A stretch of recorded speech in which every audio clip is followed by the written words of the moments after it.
Have you ever prayed for someone you love until your voice went hoarse and heaven stayed silent, until watching them suffer became more painful than your own death would be, until you wondered if your love was somehow the problem? There was a man in the Bible who loved his wife so fiercely that he gave her double of everything he gave his other wife. Double portions, double honor, double attention. For over 10 years, he watched her weep through festivals while his other wife mocked her barrenness. He prayed, he comforted, he tried to be enough, but he wasn't, and nothing he did stopped the tears. His name was Elkanah, and most Christians have no idea that without his one impossible decision, there would be no King David, no prophetic line, no Davidic covenant leading to Christ. Because the woman he loved, Hannah, was carrying something bigger than a baby. She was carrying the prophet who would reshape Israel's destiny. But she couldn't access it until Elkanah did the one thing that terrified him most. He had to stop trying to be God in her life. And when he finally stepped back, what God did in one night of answered prayer surpassed what Elkanah couldn't do in a decade of desperate love. This is the story of the man who loved faithfully while learning that sometimes the greatest act of love is releasing control. Stay with me, because what Elkanah learned about powerlessness will shatter everything you thought about how God works through pain. To understand Elkanah, we need to go back to ancient Israel, to a small town called Ramathaim in the hill country of Ephraim. Imagine the scene in vivid detail. A modest home built of stone and sun-dried brick, sitting on a hillside overlooking terraced fields of barley, swaying in the evening breeze. The smell of fresh bread baking in a clay oven mingles with the sharp scent of olive oil. The sound of children's laughter echoing through the courtyard, their bare feet slapping against packed earth. Goats bleating as they return from pasture. Chickens scratching and clucking near the cooking fire. The late afternoon sun casts long golden shadows across the threshold, painting everything in warm amber light. Inside this modest home lived two very different women under the same roof. One surrounded by children, clinging to her robes, her voice confident, her position secure. The other sitting alone in the corner, eyes red and swollen from crying, hands instinctively clutching her empty belly, her shoulders hunched under the weight of shame. Elkanah was not a king. He was not wealthy, he was not famous. He was simply a faithful Israelite from the tribe of Ephraim who loved God and tried to do what was right. But like many men of his time, he had two wives. The Bible doesn't tell us why he married Peninnah. Perhaps Hannah was barren for many years, and cultural pressure demanded he take a second wife to ensure descendants. Perhaps it was an arrangement made by anxious families. We don't know the beginning of this triangle. What we do know is this. 1 Samuel chapter 1 verse 5 says, "But to Hannah he gave a double portion because he loved her, and the Lord had closed her womb." Not both wives equally, not Peninnah at all really. He loved Hannah, but love, as Elkanah was learning in the most painful way possible, cannot solve every problem, because the woman he loved was barren. And in ancient Israel, barrenness wasn't just a medical condition. It was seen as divine disfavor, as judgment, as curse. It was shame that followed you everywhere. It was humiliation, whispered behind your back. It was a constant, daily, crushing reminder that something was fundamentally wrong with you. And worse, far worse than the public shame, the other wife knew it and used it as a weapon. Every single day. The Bible uses a specific word to describe Peninnah in relation to Hannah. Not co-wife, not the other woman. Rival. An enemy living in the same house. And the war was brutal and relentless. 1 Samuel chapter 1 verses 6 and 7 record something that should make your blood boil. Because the Lord had closed Hannah's womb, her rival kept provoking her in order to irritate her. This went on year after year. Whenever Hannah went up to the house of the Lord, her rival provoked her till she wept and would not eat. Read that again slowly. Year after year. This wasn't a one-time incident. This wasn't an occasional argument. This was systematic, calculated, relentless emotional abuse that happened every single year without fail. Picture what this looked like in brutal, painful detail. The annual journey to Shiloh for the sacrifice. The whole family traveling together on dusty roads under the hot sun. Peninnah walking confidently with her children surrounding her like a protective fortress. Her sons and daughters laughing, talking, healthy, vibrant, alive, proof of her fertility and value. And Hannah walking slightly behind, always slightly behind, her arms painfully empty, her steps heavy with dread because she knows what's coming. And Peninnah turning back with a smile that isn't really a smile at all, her voice loud enough for everyone in the caravan to hear. "Oh, Hannah, you must be so tired from the journey. Of course I forget you don't have children to carry or chase after. How restful that must be for you. Or perhaps at the evening meal. Elkanah, shouldn't we bring extra food for the sacrifice?" Oh wait, Hannah won't eat anyway. She never does when we come to worship. I wonder why God won't answer her prayers year after year. Innocent sounding words on the surface, but each one a carefully aimed knife. Each one designed to remind Hannah of exactly what she didn't have. Each one calculated to break her spirit a little more, to grind her down, to make her feel worthless. And Elkanah watched it all happen. He saw every cruel comment disguised as concern. He heard every mocking tone wrapped in false sympathy. He witnessed his beloved Hannah's shoulders slump a little more with each verbal assault, her face growing paler, her eyes more hollow. And here's what most people miss about Elkanah. He was not passive. He was faithful in a way few understand. He tried everything his human love could think of. He gave Hannah a double portion at every sacrifice. While everyone else received one portion of meat from the offering, Hannah received two. It was his public declaration before the entire community. You are valued. You are honored. You matter more to me than anyone else here. But it didn't stop Peninnah's cruelty, and it didn't heal Hannah's wound. He tried to comfort her with words. 1 Samuel chapter 1, verse 8 records his desperate attempt. "Hannah, why are you weeping? Why don't you eat? Why are you downhearted? Don't I mean more to you than 10 sons?" On the surface, it sounds romantic. It sounds like deep devotion. Aren't I enough for you? Doesn't my love count for something? But underneath those words, you can hear his desperation, his confusion, his hurt that his love wasn't enough to heal her wound. You are not powerless when you love someone faithfully, even when you cannot fix their pain. Before we continue, if this story is already stirring something deep inside you, if you recognize yourself in Elkanah's powerlessness or Hannah's pain, take a moment to like this video and subscribe to the channel, because what happens next will reveal something powerful about the difference between human love and divine intervention. About the moment when our best efforts must step aside and let God work. And you'll want more stories like this. Stories of faithful people who discovered that God's power shows up precisely when human power runs out. The family arrived in Shiloh as they did every year. The tabernacle stood at the center of the city, its curtains of fine linen swaying slightly in the evening breeze. The smell of burning sacrifices filled the air, that distinctive mix of roasting meat and incense. The sound of priests chanting ancient prayers, families gathering in clusters around cooking fires. Elkanah made the sacrifice as he always did, his hands steady as he presented the offering before the Lord.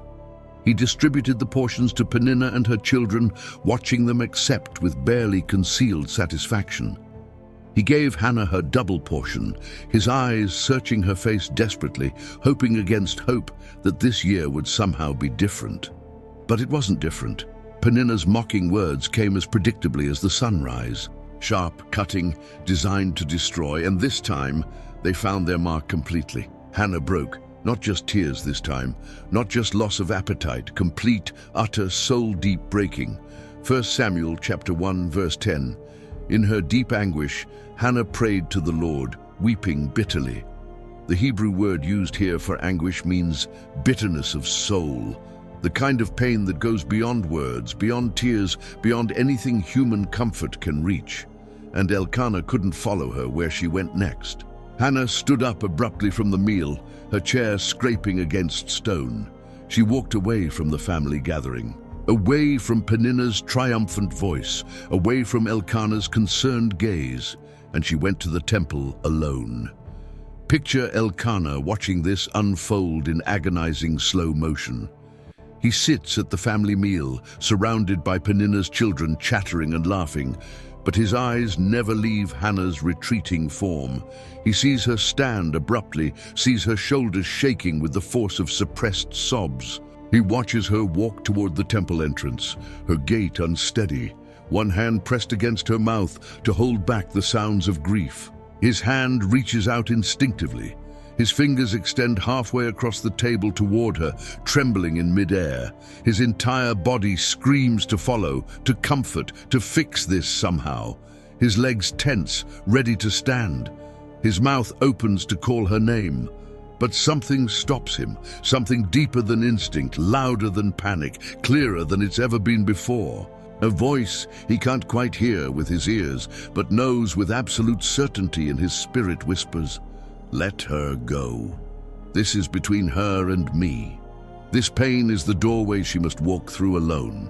And for the first time in over 10 years of trying to heal her pain, Elkanah does the thing that terrifies him most. He stays. His hand slowly curls back into a fist and drops to the table. His legs remain seated. His voice stays silent.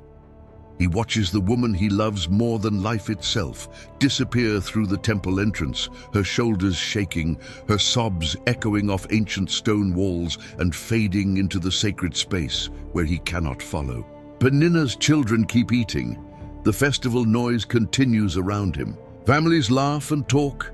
The cooking fires crackle, but Elkanah sits frozen, his heart breaking, his hands empty, his eyes fixed on that temple entrance, learning for the first time that sometimes love looks like letting go, because you are not powerless when you know when to step aside and let God work.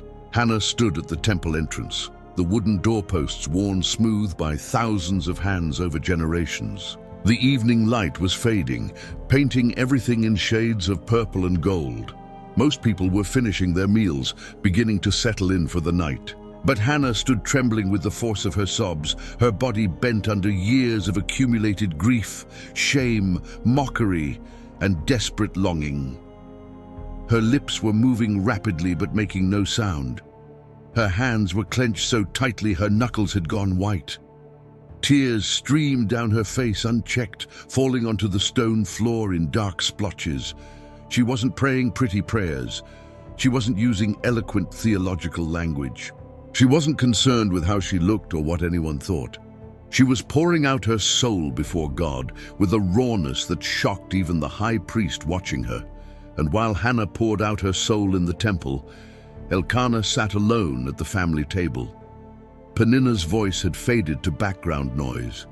The children's laughter became distant and meaningless. The festival celebration continued around him, but he was no longer part of it.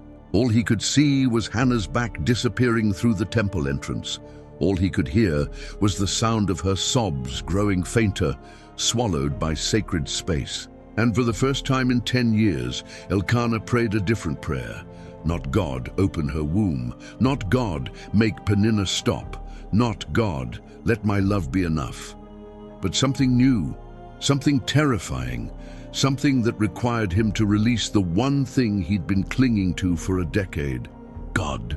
His voice was barely a whisper, his hands pressed flat against the wooden table. I can't heal her. I've tried everything. I've given everything I have, and it's not enough. Tears began to fall, the first he'd allowed himself in years. So I'm stepping aside.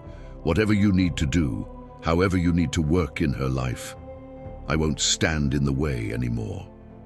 His voice broke. She's yours. This pain is yours. This miracle, if there is one, is yours alone. I surrender." It wasn't a prayer of defeat, it was a prayer of surrender. And in that moment, something shifted, not just in heaven, but in Elkanah himself. He felt it, the release of a burden he'd been carrying for so long, he'd forgotten what it felt like to breathe without it. The letting go of responsibility that was never his to carry. The peace that comes when you finally stop trying to play God and trust Him to be God. While Hannah wrestled with God in the temple, Elkanah wrestled with his own powerlessness at the table. And both of them, in their separate sacred spaces, learned the same truth. Sometimes the greatest act of faith is opening empty hands. Eli sat in his usual place by the doorpost of the temple, and when he saw Hannah's lips moving without sound, her body swaying, her face contorted with emotion, he assumed she was drunk. 1 Samuel chapter 1 verse 14, Eli said to her, "How long are you going to stay drunk? Put away your wine." Can you imagine? In her moment of deepest, most honest prayer, the kind of prayer that comes from a soul shattered beyond repair, the high priest accuses her of being drunk. But Hannah didn't lash out in anger. She didn't defend herself with indignation. Instead, she told the truth. Verses 15 and 16, "Not so, my lord. I am a woman who is deeply troubled. I have not been drinking wine or beer. I was pouring out my soul to the Lord. Do not take your servant for a wicked woman. I have been praying here out of my great anguish and grief, pouring out my soul." That's what real prayer looks like sometimes. Not neat, not composed, not theologically precise, just honest, raw, desperate. Everything laid bare before the only one who can actually fix what's broken. And here's where Elkanah's love reached its limit and God's power began. Eli, suddenly recognizing genuine faith when he saw it, responded with words that would change everything. Verse 17, Eli answered, "Go in peace, and may the God of Israel grant you what you have asked of him." It wasn't a magic spell. It wasn't a guarantee. It was a priestly blessing, a recognition that God had heard, an acknowledgement that something was shifting in the spiritual realm, even if nothing had changed yet in the physical. And Hannah believed. Verse 18, "She went her way and ate something, and her face was no longer downcast." Before any physical change, before any proof, before any confirmation, Hannah's entire countenance changed because her faith had taken hold of something real, something solid, something that transcended her circumstances. She returned to Elkanah a different woman. He saw it immediately. The way she walked back to the table, no longer hunched under the weight of shame. The way her eyes, though still red from crying, held something new, not hope exactly, but peace. The kind of peace that comes from finally releasing what you cannot control. They didn't speak at first. She simply sat beside him, and for the first time in years, she ate. Not the double portion he'd given her out of duty and love, but simple bread and wine consumed with an appetite that had been absent for a decade. Elkanah watched her in wonder. What had happened in that temple? What had she found in those moments alone with God that his 10 years of faithful love couldn't give her? But he didn't ask. He didn't need to. Because he understood now, finally understood, that there are some healings only God can perform, some doors only the sufferer can walk through, some prayers only the broken can pray. And his job wasn't to be her healer, it was to love her faithfully while God worked miraculously. Until this moment, Hannah had endured everything passively. Year after year, she received Elkanah's double portion with gratitude, but no hope. Year after year, she listened to his kind words that couldn't heal her barren womb. Year after year, she returned home from Shiloh still empty, still mocked, still broken. But this time, something was radically different. This time, Hannah didn't just cry quietly at the family table and accept comfort. This time, she didn't lean on Elkanah's love as her only source of strength. This time, she stood up, walked away from everyone, and poured out her soul to God with a desperation and honesty she had never shown before. 1 Samuel. Chapter 1, verse 11 records her vow. And she made a vow, saying, Lord Almighty, if you will only look on your servant's misery and remember me, and not forget your servant, but give her a son, then I will give him to the Lord for all the days of his life. This time, she stopped relying on human love and cried out to divine power. And everything changed. Elkanah wasn't just a man caught between two women in an ancient family drama. He was a living picture of something profound about human love and divine power that we desperately need to understand today. Just as Elkanah loved Hannah deeply but couldn't heal her barrenness, we too often love people deeply but cannot fix what only God can heal. Just as Elkanah's double portion couldn't replace what Hannah truly needed, our human efforts cannot substitute for divine intervention. This is exactly what God shows us throughout Scripture and ultimately through Jesus Christ. Romans chapter 5 verse 6 says, You see, at just the right time, when we were still powerless, Christ died for the ungodly. Powerless. That's the key word that connects Elkanah's story to the gospel. Elkanah was powerless to open Hannah's womb. We are powerless to save ourselves from sin, death, and separation from God. But God doesn't wait for us to fix ourselves. He intervenes when we're at our most desperate, when we've tried everything else. When we finally pour out our souls and say, I can't do this, only you can. Yet God chose Hannah's desperate prayer as the answer, not Elkanah's faithful love. Why? Because God doesn't just want to give us what we need. He wants us to know where it came from. He wants us to name our miracles heard by God, not achieved by human effort. So, what do we learn from Elkanah? First, loving someone doesn't mean fixing them. It means being faithful while God works. Elkanah gave double portions year after year. He spoke kind words repeatedly. He stayed by Hannah's side through a decade of disappointment and public humiliation. But he couldn't open her womb. And eventually, he had to accept that his love, real and deep as it was, had limits. You might be loving someone right now with addiction, with depression, with trauma, with rebellion against God, and you're absolutely exhausted because your love isn't enough to change them. Hear this truth clearly. Your love isn't supposed to be enough. Only God's love heals what human love cannot reach. Your job is to stay faithful, to keep showing up, to keep loving consistently, and to recognize when you need to step aside and let them encounter God directly.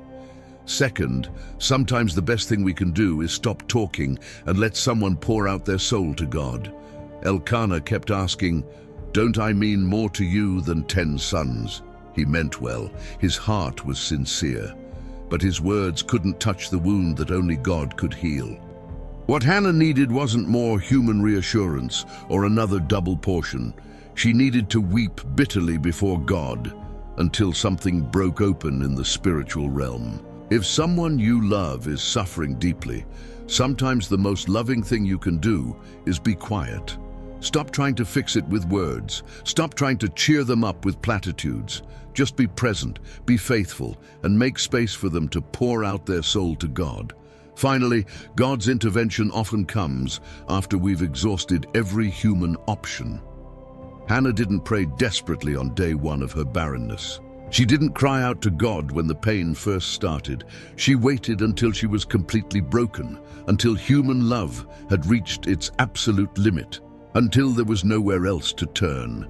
And that's when God moved decisively, not because he was cruelly waiting for her to suffer enough, but because desperation creates the kind of faith that refuses to let go until heaven answers. So the question isn't, why isn't my love enough to heal this person? The real question is, am I willing to stay faithful while God does what only he can do? If Elkanah's story has opened your eyes today to the limits of human love and the limitlessness of divine power, I want you to do 3 things right now. First, leave a comment below and write, "I'm not powerless," because maybe today is the day you finally stop believing that your inability to fix someone means you've failed them. Maybe today is the day you realize that faithfulness is power, even when healing is completely out of your hands. Second, subscribe to this channel and turn on notifications. Every week, we bring you forgotten biblical characters with transformative lessons. Real stories of human limitation meeting divine intervention. Messages that show you when to step in and when to step aside. Stories that prove God's power shows up precisely when human power runs out. Third, share this video with someone who desperately needs to hear it. Someone who's exhausted from trying to fix someone they love. Someone who's Hannah, barren in some area despite everyone's best efforts and prayers. Someone who needs to know that human love has limits, but divine love has absolutely none. Because this isn't just a story from 3,000 years ago about people you've never met. This is your story. This is the moment when you choose between exhausting yourself trying to be someone's savior, or being faithful while God does what only He can do. The Bible records beautifully in verse 19, "Early the next morning they arose and worshipped before the Lord, and then went back to their home at Ramah. Elkanah made love to his wife Hannah, and the Lord remembered her." The Lord remembered her. Not Elkanah's love healed her. Not Peninnah stopped being cruel. But the Lord remembered her. Hannah conceived. For the first time in over a decade, her womb, the source of all her shame and pain, and Peninnah's relentless mockery, quickened with life. 9 months later, she gave birth to a son, and she named him Samuel, which means heard by God. Not gift from Elkanah, not answer to human effort, but heard by God. When Hannah placed Samuel in Elkanah's arms for the first time, he stared down at the tiny face, the perfect fingers, the miracle wrapped in swaddling cloths, and he wept. Not tears of sadness, tears of understanding. He finally understood what God had been teaching him for a decade. He looked at Hannah, saw her glowing with the joy of answered prayer, and whispered, "I loved you faithfully, but only God could heal you." Hannah smiled through her own tears and said something he would never forget. "Your love kept me alive. God's power made me whole. I needed both." In that moment, Elkanah realized something profound. He wasn't powerless. He was faithful, and faithfulness, while God works miraculously, is its own kind of power. This became his identity, not the man who failed to fix his wife, but the man who loved faithfully while trusting God completely, not the husband who couldn't be enough, but the man who recognized he was never supposed to be. He had tried to be God for 10 years, and he had finally learned to let God be God. That's the difference. That's the revelation. That's the transformation every person loving someone in pain desperately needs. Elkanah started as a man trying desperately to love 2 women in an impossible situation. He became a man who learned through painful experience that his love, sincere as it was, had limits. And he ended as the father of Samuel, one of Israel's greatest prophets who would anoint kings and change the course of a nation. The difference? He stopped trying to be God and started being faithful. That's the critical difference between exhausting love and sustaining love. Exhausting love says, "I must fix this person. If I just love harder, give more, try better strategies, sacrifice more of myself, this person will finally be healed and whole." Sustaining love says, "I will stay, I will be faithful, I will love consistently, but only God can heal what I cannot reach." Thousands of years have passed since Elkanah watched Hannah weep in Shiloh, and Samuel was born from a desperate prayer. But the message remains absolutely unchanged. Human love is real and valuable, but it has limits. Human effort matters and counts, but it cannot replace divine intervention. Human affection is important, but only God can open what He has closed. Today, God is asking you, Will you stop exhausting yourself trying to be someone's savior? Will you pour out your soul with the kind of raw honesty that shocks even priests? Will you stay faithful while I do what only I can do? May the story of Elkanah remind you today that your love matters deeply, but only God heals. Your faithfulness counts eternally, but only God multiplies. Your presence is valuable, but only God performs miracles. Stop trying to be God. Start trusting Him to be God. God bless you deeply.